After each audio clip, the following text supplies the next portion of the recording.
باش بیدرن هجا خوش تبید دوی خلکی دا برنامه جوانی که تاوری ما ایه بجاری لسر پیوندیات ناو برا روشن بیری و دستخلاتی ده ام ده بی بابته کنگه شب کن گل زور بریز ما مستخال دوسکی وزیر روشن بیریه بری حکومت هرم کردستان ما مستحیم خیرات گلک سپاس با وجه بو چیکر نوی دلیوه ما مستا بری ام بچن ناو بابتی دا و ام کیر بن از حسکم جنابی تا بیزم کات و تو چاو روشنبیری پیناسات کرد یعنی تعریفه کی ده یعنی که ابخا روشنبیر کیل دفته راستی یعنی پیناساکن روشنبیری چید بیت برنامه کی نه تکرن یعنی بلکه دیرو دریجی سر بیت بحث کردن بس اگر هم کرتی یعنی چند آخف نکرد سر کنیم پیناسا کی بدینی طبعا روشنبیر هاي بين روشنبير وفيركار آن هينكار متعلم مثلا أفجي هاي از بجم جداية كياتنا بين أوادا هاي متعلم أوا كو اختصاصك تاي بدأ يشار زايا وبتر تركيز أولي سروي بابتيا بس روشنبير هزريتي برفرحترن و بتر تشيت هر بابتکی دا بحث بکت و پیدا بچیتن و شلوه که بدتا بابتی و بشوه گشتی یعنی هو ساعت تا پیناسا کرن بس اگر بدرستی یعنی بدرستی روشنبیر او هر او کسیه اوید شد رخنه درست کت رخنه که آوا کر بید و او رخنه برف یعنی آراسته باشبونی بید آراسته چیکرنا جواکی و چیکرنا مروواتی و چیکرنا تاکی وی جواکی بیتن مثلا جام سحکینی وان ابد بری انگیل سر روشنبیری آخفتین انطونیو گرامشی کو بيجن رخنا جرك يعني بيجن حتى شيء بيجن فيلسوفة كإيطاليا وبخوجي هزرين جبهة بوينا يعني بيجتن روشنبير هزرايا برفرح بيت روشنبير بيت رخني شيكات لكن أو روشنبير نشد رخني بين تبعش أو رخنا آراسته باشكرنا جواكي نبيت أو نروشنبير مثلا ادوارد سعيد كو اوجي رخنا جرك ديار فلسطيني امريكيه يعني اوجي تاكيد سهندت كتكو هزر روشنبيري برفرحتره بيت هزر هبيت بتيرياتي بتشتات ناف بابتي دا ودفيت بتر بابتي شلوفه بكتن اوجي رخنه درست كت و او رخنه برف دیسان آوا کرنی بیت یعنی اگر هم سحکینی نیچه او بیجیتن روشنبیر او یل راستیت گرگید یعنی که سحکی اوانس پیناس اوانس کسا یعنی نزیکی اکن تقریبا نزیکی اکن جبال هنده یعنی بحزر مجی روشنبیر ویت جدا بیت اش متعلمی جدا بیت یعنی روشنبیر ویت رول خواه بید وید پیام خواه بید وید جامدنو که بحث رولی ویبکن آنگو روشنبیر چه رولی گیرید جواکی دا که بحث رول روشنبیری بکن با کو برینگیش ما بحث کردی بری بگاوی ما بحث کردی کو بیجیتن هر کسک اتشت هزر بکد هر کسک یعنی هر کسک تا که آسایش بید شت هزر کد بس او ارکی روشنبیر کد هر کسک نشد کد یعنی معنی الفیره ارکی روشنبیری جدایش ارکی تاکی هر تاکی نوکی کسکی دیه یه آسایی بید مثلا کسکی آسایی بید ارکی وی او وکما پیناسه دا بحث کی الراستیه بگرید الخلطیه بگرید جبلی پیدا کردن رخنی چه جوری دی مثلا چه چالاکیت چه بکت جواکی خدا وكولينا سروان ديار دو بابتين هين اتناف جواكي داتي تكرن نفيد وكولينا درست وكولينا بابتي أنا لا انجليا ولاي آن ولاي بيت وبتر برجوان دا گشتي دا بيت برجوان ديا جواكي دا بيت برجوان ديا تاكي دا بيت او برجواندیت خوجی پیلیتن پشگو و پاویجتن کو اگر او پیناسا اوت کت یان او کاری اوت کت یان او شروعی اوت کت اگر برجواندیا گشتی دابیتن حتی اگر ضرر جیبوی هبید ویتو بکتن یعنی اوانگی دبیتا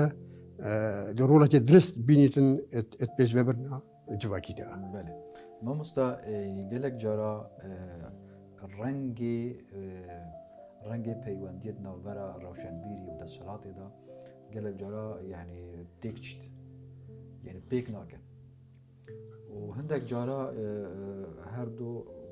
تيكل ايكد بن تيكلت بن يعني ابقات اصل دا يعني لازمه رنگی علاقه رنگی پیوندی چوابید نوبرا روشنبیری و دستلاتی دا افو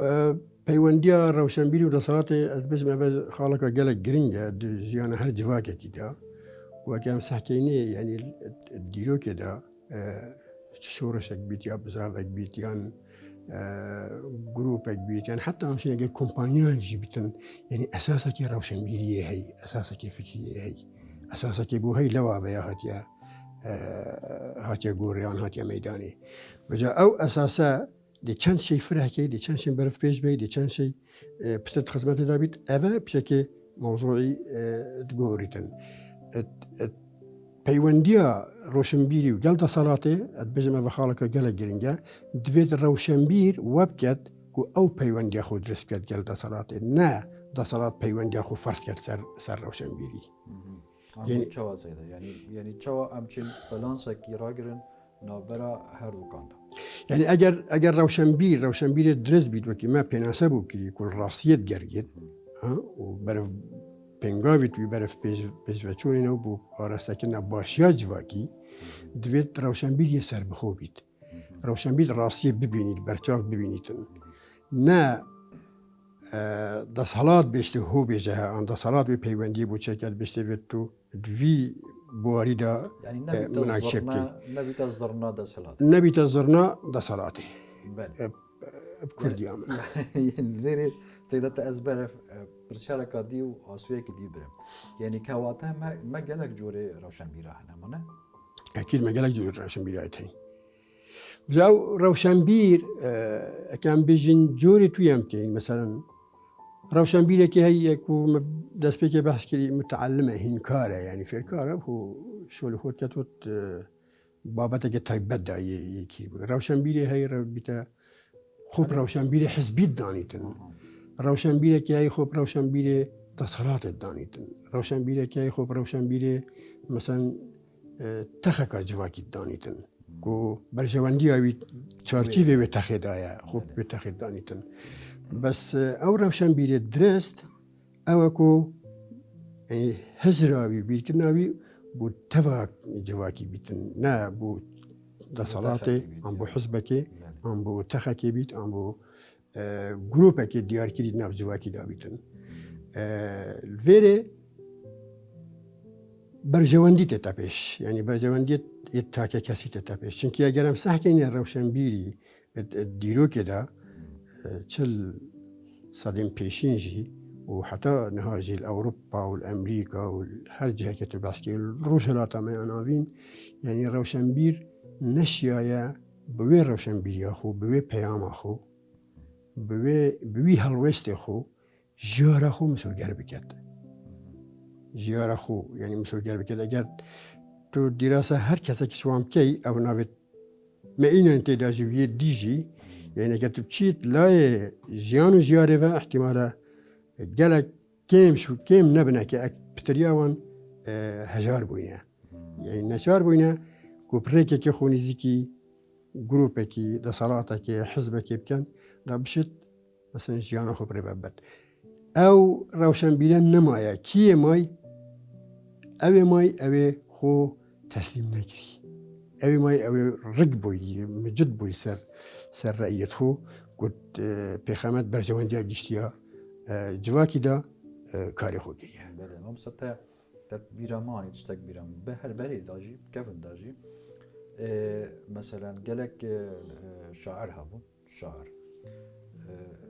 خیره و شعری پاریا کانانی خوارن يانجي موزيك جنك دا بشتا حفلكي وموزيك جنة دا حتى هندك بين باراكي بدني بجيانا خوب كت يعني شاعر استران بيج بيجا قالك جوا بونا بوق يعني دا مثلا دا شعرك الباج نبالا مثلا حاكمة كي بيجي يعني السروكة كي يعني مثلا الملكة كي بيجي داكو جيانا ويبريفا بيجي يعني أفجوري روشن بيرا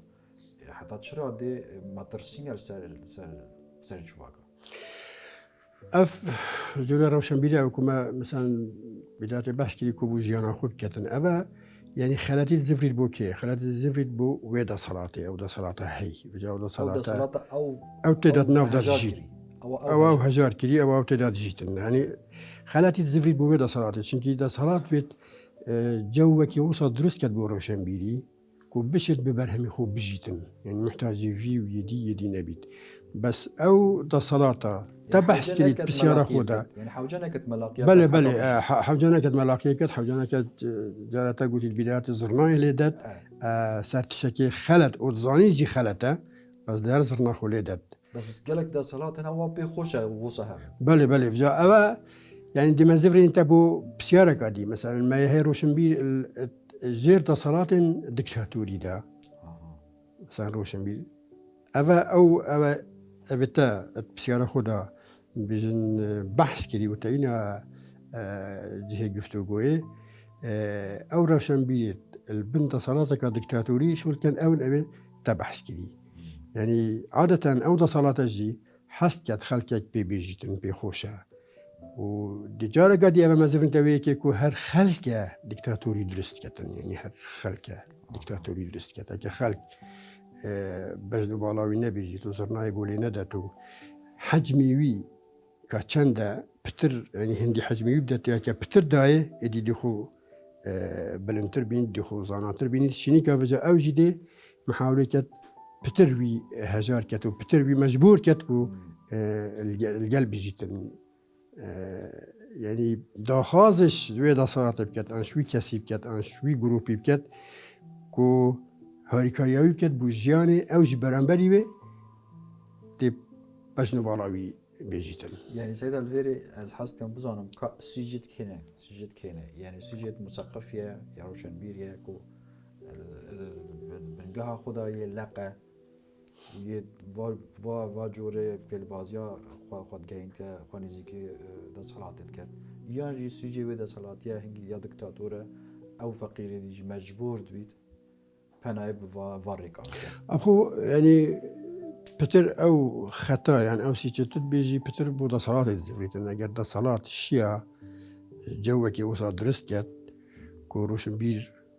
وجاو روشنبير چه افکارت خوبید چه پلوست خوبید چه پیام خوبید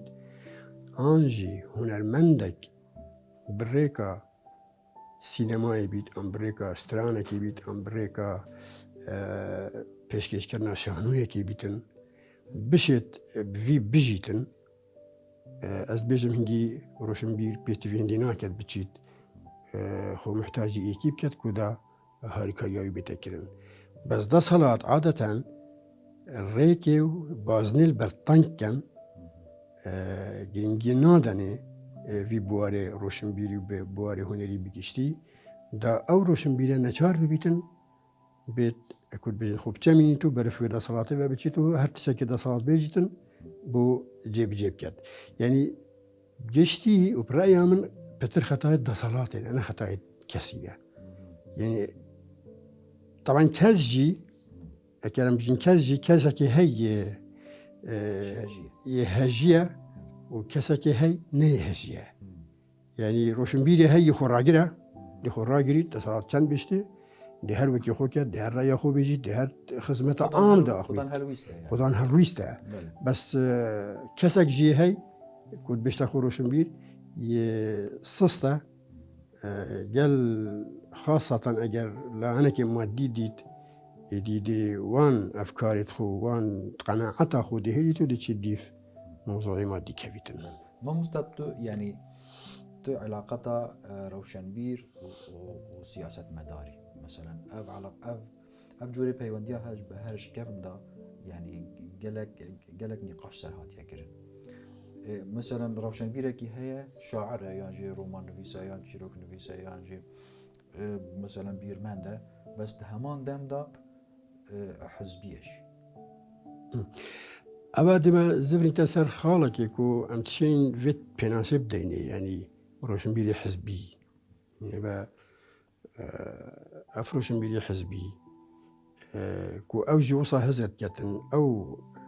مبادئ يعني أو برنسيبة حزباوي هلجرتين وقناعات بهيدي شت بوريكي وان أرمانجا جه إنيت كو جواكي بي تي في بي اي بس جالك جارا أو حزبة يعني أو سياسية يعني كيفتت شاشة مزندا چونكي عادة يكون بين سياسة برجوانديكات بلنديات نفس سياسة داهي أو كده بيجن سياسة دا دوستي بردوامنين بس برجوانديا بردوام معي مثلا أخفنك أو صياحي برجوانديا وقت برجواندياوي كيفتت بيجن خطر دا إلي أو وي دكاركي كات كجارك دي برجوانديا خوب زفرين تفاه أو روشن بيلا بيت نافوي بيئة جديد إن فيت الويلر ياخد ديار كات فيت هالويست هابيتن هالويست درس بيجيتن بيشتوي حزب بيشتوي كسي سياسي كو أف بينغا تتكي نادرستا يا شاشة نادرستا نا خدمتها جشتي دايا نا خدمتها تاكي بجشتي وجواكي بجشتي دايا أفا بس كي خدمتها تايبت بو تايا أم بو جروبي تايا أم بو حزبها تايا الفيري ديار بيتنكو أوي يهو تسليم كري يعني مجبور بوي قال بينغافيت وي جروبي وي حزبي بينغافيت خبا يعني وجتن بيني وكي وقت بنرد درسته يعني روشن بير حزبي جبيت شكيشانين يعني مصداقية خوش داس نادا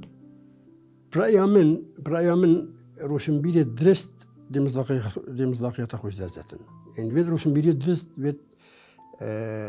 بلا مثلا لا ينكي في حزبي أسهاري كاريبو بكم كون بي باشا أزدي باشي تي بيجم بس أكو أو حزبا تو شاشاكي تبيت تفيد أسوي شاشي بيجم وفي حزبي أغادار كم كوا شاشيات تتكرن جبال هندي اگر تا مثلا تو هر دیف حزبی چو تا هر وکی وکلو تا هر گوخونه دای از بجم دش قالبه روشنبیر درست در کوی تصور من روشنبیر درست يعني روشنبیر قضامه اكل بجن بيرمن ده يعني تفكيرت كت تنويريه روناهيتي نيتن ما كان روشنبيري روناهينين او روشنبيري ري نفا وجات وروشنبيري ري باقش نكر وروشنبيري خلق الشيار نكر دي رولوي تشبيت يعني رولوي جدي بيتاوكي اندامك ويحس بها تدا شو الكتن بله كده يعني دمت بيجن بيفا روشنبير هم اكثر دستمد چیتا برف دربانجام او جوزيف غوبلس وزير راجاندنا هتلري بله بوچی اوی اف گوتن گوتی هست ایدا او خدا نوی گوتنه اوی گوت بس اما از پیوا روشنبیر گولید بم اکثر دستیم چیتا دربانجام طبعا روشنبير الفيري بتربو انتهازية روشنبيري تتبكارينا انتهازية اوي مثلا برانبري في عفنا تقوتي يا جوبلزي مثلا لينيني جي عفنا كاي بيجيت روشنبير تشيت بزيترين دم خيانتي بكات بو تشيت بزيتين دم خيانتي چونكي تشيت تبريري بو بينيتن يعني مشكي هاي تفكيري هاي تشيت شتاتنا في موضوعي تشيت قناعتي برانبري بكات دي بينغافي هافي دي خيانتي كات والبرام كو خيانتها كري او خو بس دي شيت تبريري بو إنكو أبنا خيانته مشكي فكريه زالفيري يعني وكي ترسك يتشل بيت عادة بودا صلاة الدكتاتور ترسك روشنبيري تشل بيتن جبال هندي وقتی روشنبیری که درست سری خوب بلند کرد ایلی گوبز دی دبانجا خوین تداری داب کجیتن دانه هیلیتن اکود بیجن ویر رکارون بو تاكي بو جواكي بحث بكتن. بله سيدا يعني أوروبا يعني روشنبيرين أوروبا gelekî bandora wa hebû ser civakê wa holser û heta şoreşên kirîn jî wekî şoreşa Fransî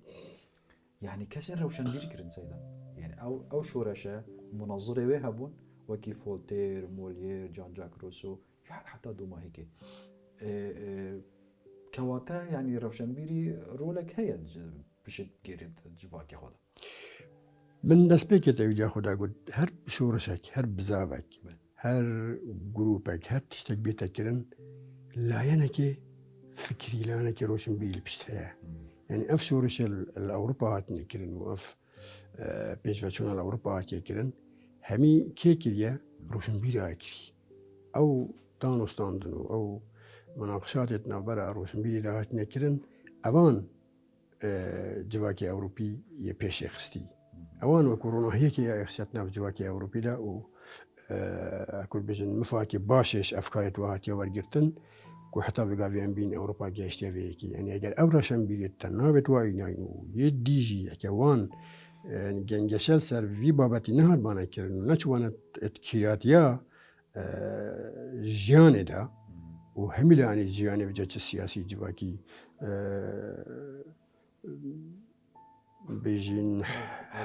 ئابووری و هەمی ینی هەمی لایەنی ژیانێدا ئەگەر نەچوانە ناودا و وەکو بێژن ڕێ خۆش نەکردوە بۆ هەشیاربوونە تاکی بەرامبەری وان دیاردێت وێژینگە هێدا هەین ئەو دەساتە تێدا دژیتن ینی بەرف vê êkê nehat ku mixabin ینی حتا بگاوێ ڕۆژهەڵاتە me بەڕایان بخۆیە ڕۆژهەڵاتە me ینی ئەم نەشیینە کارێکی وەسا بکەین و ئەوێ ئەوروپا هاتیەکردن بەلکی پتر حتا بگاوێژی هەر ئەم متەئسرین بۆوانە ینی ئەم متەئسرین ئەفکاری تواناژی یەکە تشتێکی باشی هەڵبیتەکردن لێ ڕۆژهەڵاتە me هەر دیسان دێزیڤرین بۆ ئێک شوانە ینی ناو جواکێت مەدا کەسێکی وەسا دەرنەکاتێک و بیتە خوددان بیر و باوەرێکی درست مفەکرێک ڕۆشنبیرێکی درست و خەڵک ئەلدی بچیتن ئەگەر ئەم پیچێکی بۆ تاریخی بزیڤرینە ڤە بەری 300 ساڵەکە ئەم دێشین مەسەن ئێکی وەکی ئەحمەدی خانی و دوێ فترێدا متەئسر بووە دیسان ئەوژی متەئسر بووە لیسانسێ ئەو لیسانسە ئەوروپا هەی شیە هەندێک وان پێناسە بجۆرێ شعرێ هۆزانێ بینتە گۆرێ بۆ جواکی بەحث بکەتن بەس مخابن ینی ئەف پێنگاوە ئەگەر پتر گرنگی پێهات بادان هەنگی وەکی ئیماراتێت کوردی و هەبووینە و دەساتە عوسمانی و هەنگی هەبووە و علاقاتت عوسمانیە گەل ئەوروپا گەلک کاریگەری سەر کوردو هەبووە بەس ئەم وەکو جواکی کوردستانی ئەم نەشیینە بە کورد تطویری بدەینە vê pêngava Ehmedê Xanî kirî ku pitir hat bi berfirehkirin ya mayê çarçîvekê berteng de û wekî em vêgavê bînîn ku enwaet roşnbîra yê peyda bûye. Seyda Afam çên Ehmedê Xanî bidanin wekî rewşenbîr. Bo wî ser demî bilî ku şaîreş bilî ku bestvanekî mezin e bilî ku meselen em hemî şanaziyê pê dibin bes gelo ew rewşenbîr bû. Hezra min û dîfxandina min bû dîrasa min li ser Ehmedê Xanî kirî belê Ehmedê Xanî êk em çîn bêjin ku êk ji wan rewşenbîra bûye ku eger ew jîngehatê de jiya ya herîkar ba bû wî da pitir karîgeriya wî hebîtin bes mixabin jîngeh ne herîkar bû ew tiştê wî viyayê wekû tak yanî şayî werbigirî epirêka şehrê yê belav kirî û nav şerê wî de yanî gelek lanît felsefî jî yê têda hîn ku dîsan dê bijin متأثر بويا بزاف ليسانسا أوروبي بله يعني أحمد خاني جبلي كو شعب نيسايا يا كم كس بويا جام كارن بيجن يا كم روشن بير بويا كرد بحثي مثلا نتوي كريا يعني أبا خالك شوية مثلا إيش شو خالاك وبحسي نتوي كريشكي جبلي خال النتوي يعني أحمد خاني شريتوت برفرع يعني همي لاني جياني تتجرتن بس أبا زقت ده لاني نتوية کو هنگی اتوید دمی او دا کلانی نتوی گلکی بالاد از بو گلکی تاتا بحث کردن گلک یا بیتا دیار کنو بیتا رول خوب ببینیتن بو بیجو برنا وی جواکی يعني حتى في دراسات الأستاذ أحمد خاني وقتنا كده مثلا كما مستاكي وكي عز الدين مصطفى رسولي كدكتوراه سر أحمد خاني ورقتي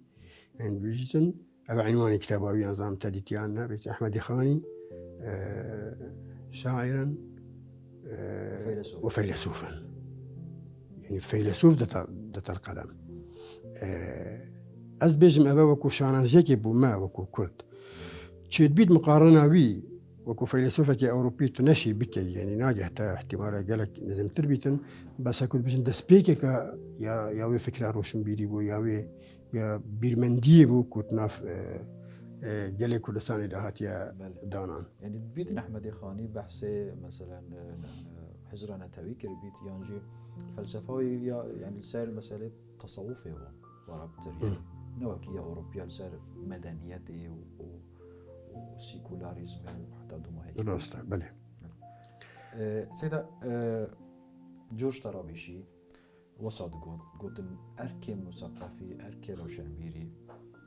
بهتر نزيكي ميشا سقراط ميشا سقراط أواكو خلقكي هشيارت كد نكوي خوفت بد ياكو كسك يعني يا بيفدت بس ناهلي تخدير بوتشي بيت يعني هشيارت كد إيه يعني فعلا يعني رول الروشنبيري أوى يعني بالتأكيد هشيارت كد يعني تشبجني يعني وأم كوري بينو قنجرية كي بدات قنجر كي بدات ده هشيار بيبيت يعني ما كا روشنبيري أفرولا نديد ما تش دوري بيها روشنبيرك هي يخلك خود خودت بد برانبري في هي خودت بد بله يعني كو شرطك تخدير باروفاجي آراسته باش بله هي يتخودت بد كو أنبين في قابل جواكي ما كردستان والباشور جميع هي في قابل كو قالك هو روشنبير دانن بس خلكي نفينن خلكي شيناكو هشيار كان في قنجريكي جهلك الداتي تقديرك الداتي وكي كورا بديف أوي هالوسيد كبيد كو أو فوزان يجي خلته بس هر ولد كتكو هاجي نبيتن ما مستا زور سپاس کو تو و خلقه گل ما باشدار بو بینر نهجا خلقه بدو ماهی کات بندامه و بشه دو بنجویدی تر